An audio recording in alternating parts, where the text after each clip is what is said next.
নমস্কার আমার প্রিয় ইউটিউব পরিবার, তোমরা সবাই কেমন আছো? আশা করছি তোমরা সবাই অনেক ভালো আছো, সুস্থ আছো। আমিও ভালো আছি। আমি সুপ্রিয়া। আমি তোমাদের সবাইকে আমন্ত্রণ জানাই নাসিকের ঘরকন্যার আরেকটি নতুন ব্লগে। যে প্রান্ত থেকে আমার ভিডিওটি, আমার ব্লগটি দেখছো, আশা করছি তোমরাও সবাই অনেক ভালো আছো। এখন বিকেল 4:30, আর এই দেখো বাইরে কি সুন্দর লাগছে না? আজকের আবহাওয়াটা কিন্তু বেশ সুন্দর।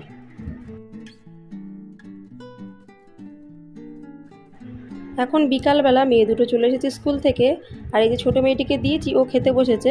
আজ করেছে আলু সিদ্ধ ভাত আর একটু মোটা করে বিউলির ডাল। কোনো ভাজাভুজি না, কেন বিকালবেলা আমরা একটু বাইরে যাব। আর এই দেখো আঙুরটা কি ভালো লাগছে না? এত মোটা আঙুর কিন্তু অন্য অন্য জায়গায় পাওয়া যায় না। তোমরা সবাই জানো নাসিক কিন্তু আঙুরের জন্য বিখ্যাত।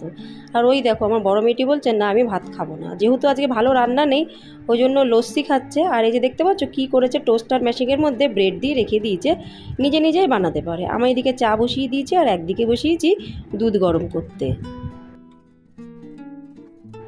আজ না আমি এখনও দুপুরের বাসন মাজিনি, একবারে সব মেজে উঠবো। টোস্ট কিন্তু হয়ে গেল, ব্রেড টোস্ট। আমার মেয়েটি কিন্তু পিৎজা বলো টোস্ট বলো বেশ ভালোই বানাতে পারে, আমি অতটা পারি না। সত্যি কথা বলতে আমি অতটা গুরুত্বই দিই না, কেন কি ওরা যখন পারে তখন আমার আর বানানোর দরকার নেই, আমি শুধু খাই। তো যথারীতি আমি তো এখন খাবো না, আমি এখন আমার চা খাবো। ওই জন্য টোস্ট বিস্কুট ডাব্বাতে ছিল না, সেটাই একটু ভাঙলাম, ওখান থেকে একটা বিস্কুট নেবো আর 1 কাপ ফুল চা নেবো। ওটাই আমার বিকালের খাবার, ওটাই আমার জন্য যথেষ্ট।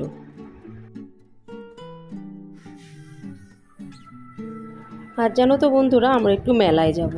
আর এই ভিডিওটা কিন্তু আজকের ভিডিওটা এটা অনেক দিন আগেকার ভিডিও, এডিট করব করে রাখা ছিল।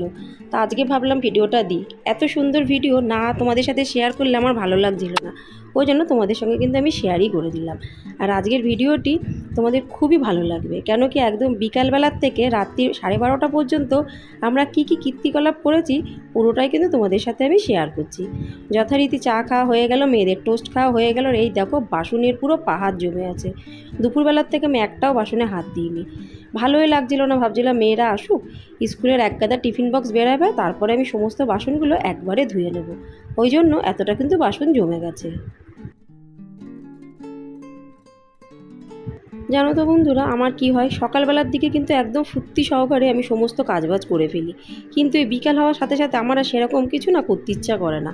কারণ সকালে এত পরিমাণে আমি বিজি থাকি, মনে হয় যেন বিকালটা একটু রেস্ট নিই, হালকা ফুলকা কাজ করি।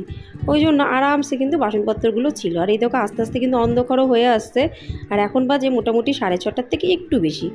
বাইরে দেখো কি ভালো যে লাগছে আজকের ওয়েদারটা, না বললে মানে তোমরা ঠিক ওখান থেকে বসে বুঝতে পারছো না, কিন্তু আজকের ওয়েদারটা খুবই সুন্দর। যাই হোক, সন্ধ্যেবেলা হলেই কিন্তু আমি পর্দা ফর্দা সমস্ত টেনে দিই। সকালবেলায় যেমন খুলে দিই, সন্ধ্যেবেলায় কিন্তু পুরো টেনে দিই। কেন কি যতই হোক কাছের তো, ওই জন্য কিন্তু আমার ভালো লাগে না। ওই জন্য আমি সন্ধ্যেবেলার দিকে সমস্ত ঘরের দরজা জানলা যার যার পর্দা আছে সব কিন্তু আমি টেনে পর্দাগুলোকে সুন্দর করে আমি লাগিয়ে দিই।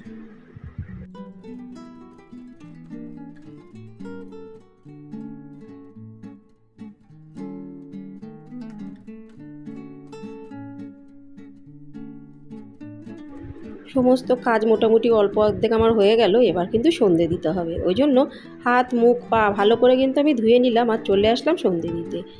আর আমি তোমাদের আগেই অনেক দিন থেকেই শেয়ার করেছি, আমি প্রতিদিন সন্ধেবেলায় কিন্তু একটা করে কর্পূর রাখি, মানে কর্পূর জ্বালাই।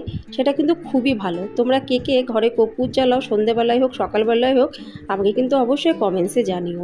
আর তার কি ফল পেয়েছো সেটাও কিন্তু জানিও। আমার কিন্তু বেশ ভালো লাগে। সবথেকে বড় কথা, কর্পূরের যে একটা গন্ধ না, একটা শুদ্ধ গন্ধ, যার পরিবেশটাকে আরও বেশি পবিত্র করে তোলে, আমার তো এটাই মনে হয়। তা যথারীতি সন্ধ্যা লাগানো শেষ। এখন এই যে ছোট্ট বেটি টিভি চালিয়েছে, কার্টুন দেখছে, আমি ওর সাথে সাথে কার্টুন দেখছি। কোনো কিছু দেখতে দেখতে কিন্তু মানুষের একটা অভ্যাসে পরিণত হয়ে যায়। ওই জন্য আমি কার্টুন দেখতে দেখে ওকে একটু সাজুগুজু করিয়ে দিচ্ছি। বলছে মাম্মা একটু সাজুগুজু করিয়ে দাও।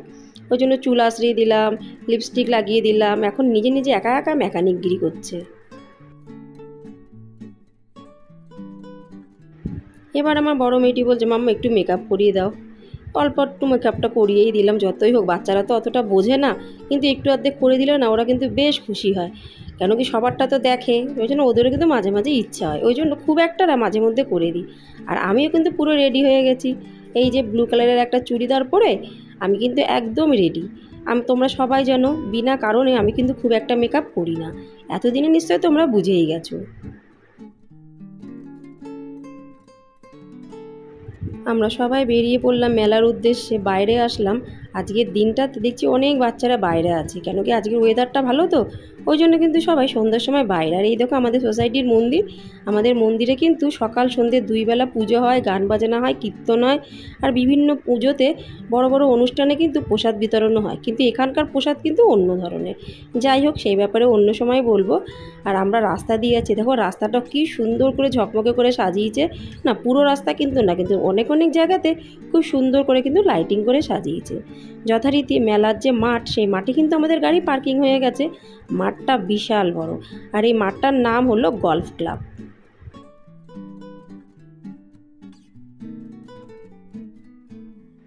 মেলাতে তো আসলাম, তো ভাবলাম কি কি খাবো। আমি মেলাতে ঢোকার আগেই না খাওয়ার চিন্তা করি কি কি খাওয়া যাবে, কেন কি কেনাকাটার ব্যাপারে আমার অত ইচ্ছা নেই। কেন আগে ছোটোবেলায় এত কেনাকাটা করেছি, আর এই নাসিকে এসে না সেরকম একটা মেলাতে সেরকম ধরনের জিনিস দেখতে পাওয়া যায় না, মানে আমাদের মনের মতন সেরকম জিনিস হয় না। ওই জন্যই এসব নর্মাল মেলাতে আমি এসেই ভাবি কী খাবো, আর এটা যথারীতি বাঙালিদের মেলা, ওই জন্য দেখা যাক চলো কি কি আছে সেই মেনুটা আমরা দেখি। তো সবার আগে আমি মেলাতে ঢুকেই এই যে সমস্ত যে মহান মহান মানুষদের ফটো এখানে লাগানো আছে, সেইটার এক ঝলক কিন্তু তোমাদের কাছে আমি তুলে ধরলাম। তোমরা নিশ্চয়ই বুঝতে পেরে যাচ্ছ এখানে কার কার ফটো লাগানো আছে। তারপরে আমরা ঢুকে যাচ্ছি আস্তে আস্তে মেলার ভেতরে, মানে যেখানটায় মেলার খাবারের স্টলগুলো বসেছে সেখানে। তো চলো আস্তে আস্তে গুটি গুটি পায়ে যাই খাবারের স্টলগুলোতে। এসেই ঢুকে পড়লাম প্রথমে মোগলাই পরোটা সেন্টারে। মোগলাই পরোটা দেখে কে না খেতে চায়, কিন্তু এত লম্বা লাইন, কিছু আর করার নেই, আমরাও যথারীতি দাঁড়িয়ে পড়েছি লাইনে। আমার কর্তামশাইটি মোগলাই পরোটার ওখানে লাইনে দাঁড়িয়ে আছে, আর আমি নিয়েছি এই যে 2টো লুচি আর তার সাথে ছোলার ডাল। এর দামটা পড়েছে 50 টাকা। এটা কিন্তু বড্ড বেশি, কিন্তু কিছু করার নেই, খেতে তো হবে। আর দেখো কি করে মোগলাই পরোটা আর আরেকদিকে বিরিয়ানি বানাচ্ছে, মানে দেখেই না মন শান্তি হয়ে যাচ্ছে। তো যথারীতি আমার কর্তামশাই নিয়ে আসলো মোগলাই পরোটা, তা আবার সবাই আমরা কিন্তু মোগলাই পরোটা খাওয়াও শুরু করলাম। সত্যি গো, বহু বছর পরে খেলাম, আর এত সুন্দর লাগলো সেটা ভাষায় বলে প্রকাশ করা যাবে না। তারপরে চলে আসলাম এই যে সিঙ্গারা খেতে। সিঙ্গারাটা কেউ খেলো না, ওটা আমি কিন্তু একা একাই খাবো বলে একটাই নিয়েছি। খাওয়া তো হচ্ছেই, তার সাথে সাথে কিন্তু ফাংশনও চলছে, ওই জন্য একটু ফাংশন হওয়ার ঝলকটা তোমাদেরকে আমি দেখিয়ে দিলাম। গান দিতে পারলাম না, কেন কি কপিরাইট ক্লেম চলে আসবে, ওই জন্য শুধু একটু একটু তোমাদের ফাংশন কি কি হচ্ছে সেইগুলোই কিন্তু দেখালাম। তারপরে চলে আসলো কলকাতার চপ। আহা হা, কি মজা, কি দারুণ। কলকাতার চপ 2 পিসই নেওয়া হয়েছে। প্রথমে ভাবলাম এটাই প্রথমে শেয়ার করে খাই, তা দেখলাম যে আমার মেয়েরা পছন্দ করছে না, কেন কি ওরা কিন্তু সব জিনিস পছন্দ করে না, ওই জন্য 2 পিস একটু একটু টেস্ট করলো, বাকিটা আমিই খেয়ে নিলাম। আর তারপরে এই যে দই, সবাই কিন্তু আমরা 1 কাটুরি করে দই নিলাম, মানে একটা করে দইয়ের ডাব্বা নিলাম। সবার খাওয়া শেষ, আমার খাওয়াটা বাকি ছিল। আমি ওই জন্য চেয়ারে বসে আরাম করে দই খাচ্ছি। দইটা কিন্তু খেতে বেশ সুন্দর।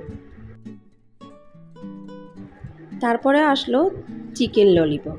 চিকেন ললিপপ কিন্তু আমি খাইনি, কেন কি আমার দেখেই না খেতে ইচ্ছা করছিল না। যাই হোক, খাওয়া দাওয়ার পর্ব শেষ, মেলা ঘুরলাম, কিছুই কিন্তু কেনাকাটা করিনি, শুধু খেয়েছি আর খেয়েছি। এবার আমরা চলে আসলাম আমাদের গন্তব্যস্থলে, মানে আমাদের ঘরের দিকে। তো সবার ইচ্ছা হলো একটু আইসক্রিম খেতে, কেন কি গরমটা এত পরিমাণে, ওই জন্য আমরা যথারীতি চলে যাচ্ছি আইসক্রিম পার্লারে। এখন যে যার ইচ্ছা মতন আইসক্রিম নেবে, আমিও নিয়ে নিলাম আমার ইচ্ছা মতন একটা আইসক্রিম বাটারস্কচ। আমার বাটারস্কচ খেতে কিন্তু খুব ভালো লাগে, আর আমি কিন্তু আইসক্রিম খাওয়াতে নাম্বার 1 পজিশনে, কেন আমি তো আইসক্রিম কামড়ে কামড়ে খাই, নাহলে না ঠান্ডা লাগে। ওই জন্য আমার আইসক্রিম খেতে না একদমই বেশিক্ষণ সময় লাগে না। বিকাল 4টে থেকে এখন বাজে মোটামুটি 12:15 রাত্রির। আজকের ব্লগটি কেমন লাগলো অবশ্যই কিন্তু আমাকে বলো। ভালো লাগলে লাইক, সাবস্ক্রাইব, শেয়ার, কমেন্টস করতে কিন্তু একদমই ভুলো না। আবার দেখাবে পরবর্তী ব্লগে, ততক্ষণের জন্য নমস্কার বন্ধুরা, নমস্কার।